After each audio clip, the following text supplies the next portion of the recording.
Poursuivons cette édition, 22 morts sous Wade. Amnesty International le souligne dans son rapport annuel qui incrimine le prédécesseur de Macky Sall et son ministre de l'Intérieur, Maître Ousmane Ngom. L'organisme de défense des droits de l'homme demande des poursuites judiciaires dans ce sens. Fatou Bintou Konté, Diafaraba. Des bavures policières, des morts d'hommes, des tortures. La situation des droits humains au Sénégal a été particulièrement mauvaise au cours de l'année 2011. Selon Amnesty International, section Sénégal, plus d'une vingtaine de personnes sont décédées sous le régime de l'alternance. La situation des droits de l'homme au Sénégal, durant la dernière année, a été la pire que nous ayons connue depuis très longtemps.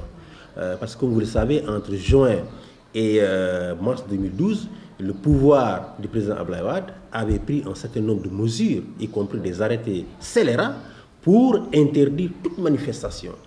Et cette violation, évidemment, a causé ce que vous savez, des citoyens imbus de leurs droits ont décidé de défier ces arrêtés, ce qui est tout à fait légitime. Et la police, le régime, a répondu par une répression brutale. Autant de raisons qui font dire au patron de Amnesty Sénégal que l'ancien chef de l'État, Maître Abdoulaye Wade, et son ministre de l'Intérieur, Maître Ousmane Ngom, doivent être poursuivis. Aujourd'hui, il appartient à la justice, en même temps que de poursuivre les policiers, de voir également la responsabilité d'Ousmane Ngom et d'Abdoulaye Wade dans cette répression-là. De voir est-ce que les policiers exécutaient des ordres qu'ils recevaient de ces deux autorités-là. Si tel est le cas, ils doivent être poursuivis. Une position que Maître Baba Diop, avocat à la Cour, trouve exagérée.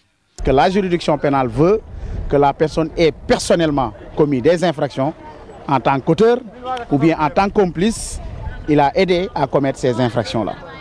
Je pense qu'on exagère quelque part. Il y a quand même de l'acharnement qui ne dit pas son nom. Hier, l'organisation non gouvernementale a présenté son rapport annuel. Un rapport qui n'a pas du tout été tendre avec l'ancien régime.